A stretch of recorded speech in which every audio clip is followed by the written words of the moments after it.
Knowledge. When guys say to me, okay, well, how do I make women respect me? Well, I say, well, how do you respect yourself? That's the first thing. No one's going to respect you if you don't respect yourself. Do other men respect you? Like, what? Yeah. How do you act in a way that commands respect from anybody? I say, look, if you focus on yourself and make yourself be who you are, being a high-value male, women will detect it and it won't be so difficult for you. You have to respect... All right, guys. How are you all doing? Today we are going to watch a different type of video. There's a guy called Tete. Now he's a Muslim. He became Muslim, and we are going to watch the type of things that he's been talking about on the internet before he became Muslim. So,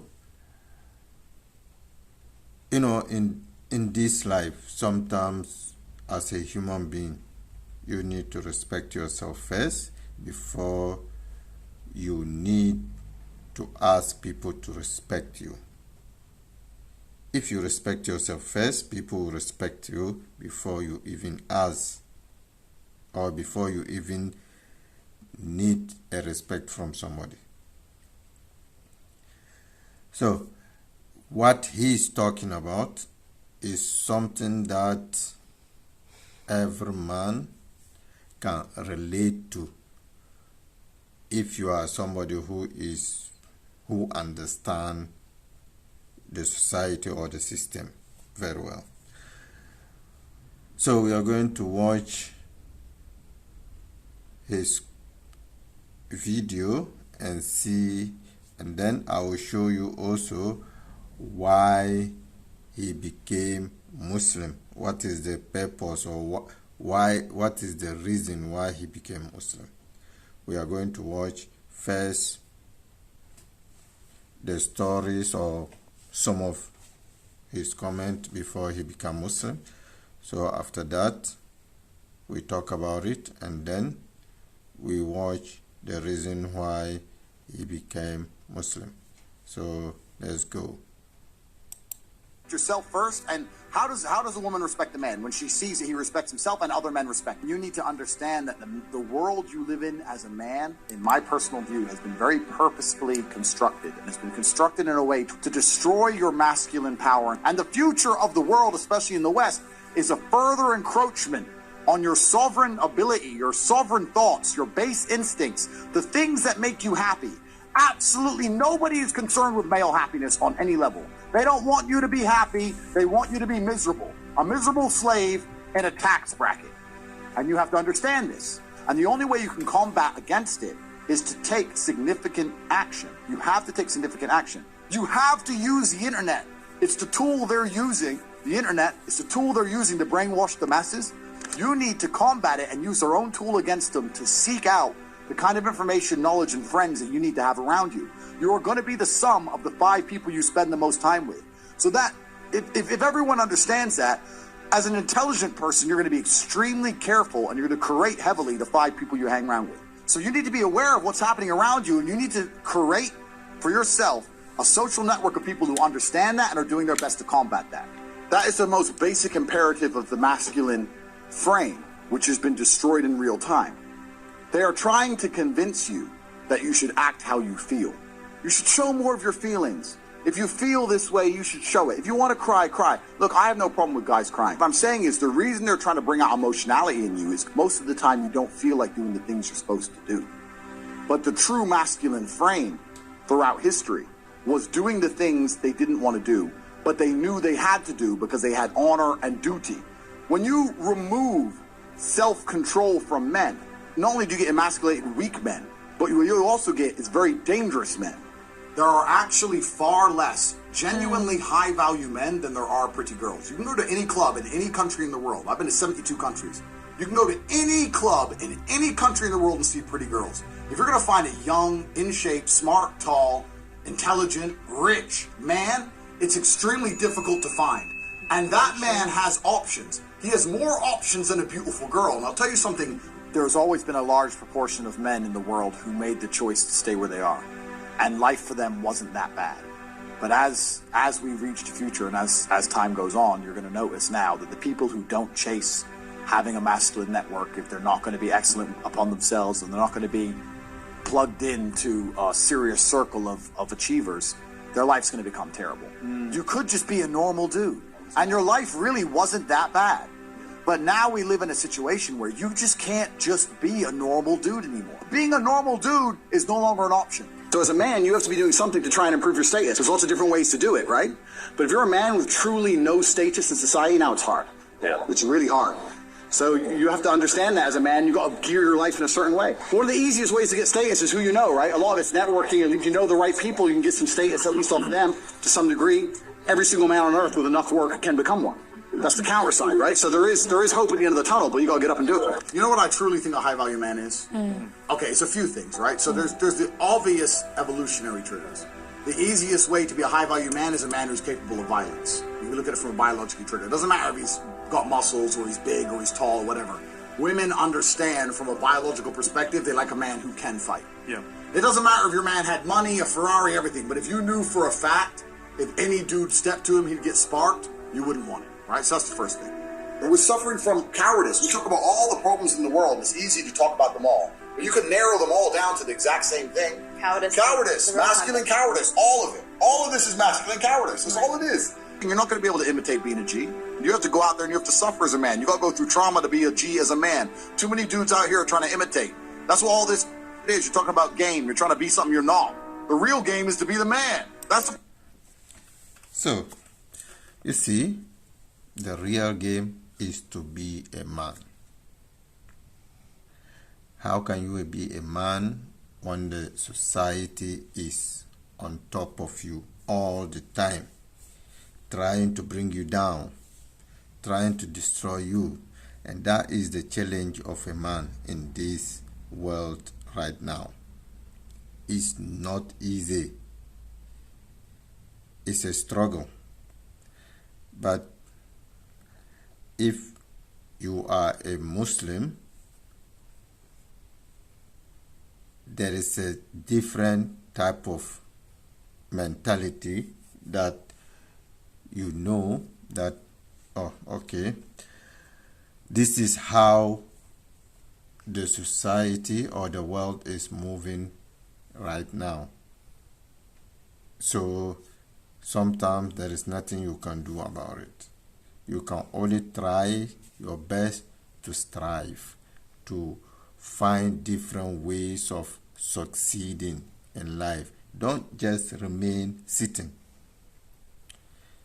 You need to follow a good channels to make your life better or to make your life progress. But anyway, let's continue. Game. As a man, you need to go through trauma. You need to go through difficult periods. You need to go through things which are extremely uncomfortable to become any kind of man of value. Every single woman on this panel, if you were to ask her to describe the kind of man she wants, she would describe a man who she thinks makes her feel safe, who is dominating, who is smart, who is charismatic, who is interesting, etc. You cannot be all of those things by accident. Any man who grows up with a very, very easy life, who never goes through anything, who's born with a silver spoon in his mouth, is the exact kind of punk which these women don't want to touch, right? As a man, you need to suffer, and you will survive, and you need to internalize it, not become a weirdo, accept that the trauma is what's going to make you strong enough to become the kind of man that's respected by society, and you use it for your own advantage. As a man, if you have not been through extremely difficult processes, you're never going to be a high-value man. So when you ask me that question, the answer is an answer you're not hoping for, because likely you've been avoiding trauma your whole life. Life is difficult. Everyone has bad news all the time. The things happen to people, and things are going to happen to everyone. And even if you live the perfect life, you're still going to have bad experiences because everything's relative. When people talk about toxic masculinity and all this garbage and we need to make men more feminine, that's not going to make... So, you see, this guy is a very famous guy on the internet, and he talked his way out of everything. But at the end, he converted to Islam. Why? Because he realized that all these things are nothing when you have no spiritual life or you don't believe in anything. He realized that God exists. He realized that, by the way, he was a Christian, Orthodox Christian. He knew that God exists. First, he thought Christianity was the truth. He was born inside, so. But at the end, he realized that no, this Christianity is not the truth. So we are going further to see where he became Muslim. Yeah. So tell us the story, like what happened exactly. Well, I think a lot of people who've been following me for a while understand that I've been very respectful of Islam for a long time. Yeah, sure. I was born in a Christian country. I was raised as a Christian. And I've always been very respectful of Islam. And it's become more and more obvious to me and more pertinent that Islam is the last religion on the planet. When I talk about Islam, because I'm new to it, Yeah. I'm a little bit careful, right? Because I'm new to it. I'm certainly not a scholar. There's so much I need to learn. I know I'm on a learning journey. I'm not here to sit here and talk scripture. I don't know those things yet. I'm here to learn. Yeah. But And we're here at your assistance. thank you, bro. Thank you. Honestly. Thank you. Yeah. But it's just, for me, it feels like the last religion on earth. I feel like there's no other religion. People say to me, why did you convert? And I said, I don't really feel it as a conversion. It's almost like I knew God was real and now I've become religious. And they say, well, you were religious before. I was like, religious before how? Christian? What does Christian mean? Like, who's not a Christian? You go to Christian nations and everyone says they're a Christian. Look how they live their lives. Go into the average church. Is anyone actually fearful of God? Anybody? No. The girls are out on Saturday night drinking and then they turn up to church because their parents made them. Like, there's no substance to the religion. And also, Islam very closely reflects my personal beliefs. Through my personal life, I've learned that if you don't have standards and you're not a strong person who's prepared to defend his ideas, you'll be crushed. Yes. And we look at most religions in the world today which are not prepared to defend their ideas. What's happened to them? They're just getting crushed. And now we have Christianity as an idea which has basically said, well, we can't set any firm rules because everyone will just quit. So instead, let's make it so easy to be a Christian that nobody has to put any effort in. Yeah. And then accept everybody no matter what, and hopefully we can keep the church doors open. That's not God to me, you know? Yeah, yeah. God to me is strong. God to me is something to be feared. Yeah. God to me is someone that people are afraid to mock. Yeah. God to me is someone that you have to go out of your way to prove something to. God to me has red lines. Yeah. Like, God to me represents the Islamic faith. The Christian God to me, I don't see God. I can't explain. I don't see anything there. So Yeah. to me, it was the only logical choice in the end. Alhamdulillah, man. I mean, as you're saying this, I'm sure many people are like ecstatic and extremely happy. It's a great thing for everyone, honestly, because, you know, just anyone coming into Islam is you know, the Prophet Muhammad ﷺ told us better than the world and everything in it. Yeah. But imagine now somebody of major influence. I mean, you're the most Googled person on the planet. I'm not sure if you still have the top spot. I think Putin might have beat me as of last week. But I think it's between me and Putin at the moment. never But I don't want to lose to Putin. Look, Putin's the big G. I don't want more enemies. Like, it's fine, Vladimir. You can have it. I never thought I'd hear you saying that statement. Yeah. Putin beat me last year. Right? Yeah, Last week. I think we're certainly the most Googled. But no, it's definitely something beautiful, and a lot of people have. You know, you'll be surprised at how many women as well. Like, because obviously the accusations of misogyny and stuff, which you know, but a lot of women, alhamdulillah, especially in the Muslim world, they're absolutely happy. In fact, let me tell you a story.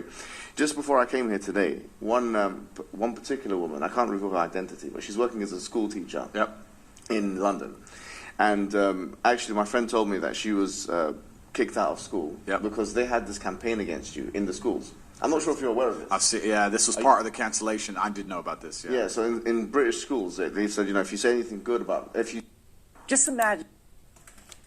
So, you all saw the video. This guy, now he's a Muslim. Because when you see the truth, or when they approach you with the truth, sometimes it's hard to ignore it. It's hard to ignore it. You cannot just think, oh, this is not true. Even though some people do it, especially sometimes people especially Christians, when you approach them with the truth, then they will tell you, yeah, but why do you disturb Christians about Islam? We have our religion. But they forget that the Christianity is the one that they use. You know, Christians are the most evangelist religion than every other religion. They will send their people to every corner of this world, to villages. But anytime they approach them with the truth, then they will say, yeah, I don't know why you keep your religion, I keep my religion. Why Muslims always want to convert people? No, Muslims don't want to convert anybody. They just want to tell you the truth. And that is the truth that you don't want to hear. And that's what Christianity is all about. They like to lie. If they get chance to preach to somebody, everything is perfect. But the moment they realize that no, these people know more than they think, you see they start to back down, or to back away. They want to run away from the topic. If you know your religion is true, why don't you just stand and defend it? Muslims stand always to defend and to argue and to give evidence of their religion. But Christians, they like to run away. The moment the thing hit them, sometimes you can even tell them, and they will tell you, yeah, I can see it's true, but me, I can never be a Muslim. Sometimes I laugh and I feel sorry for that type of people, because I know everybody is here to worship God. So if you've been given the truth and you refuse it, well, I don't want to say what God is going to do to you.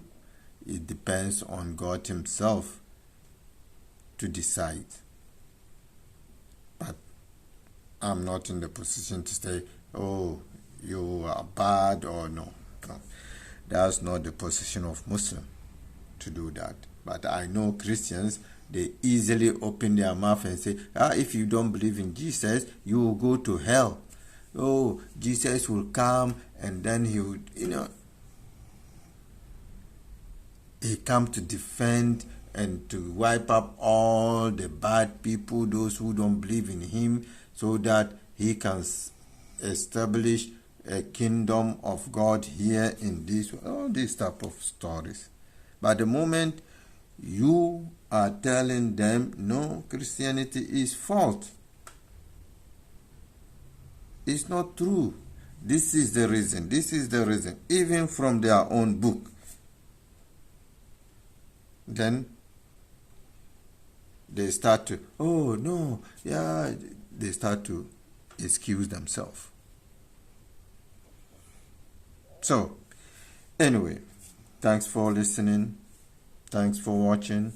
Please subscribe, share, like the video, and Assalamu alaikum.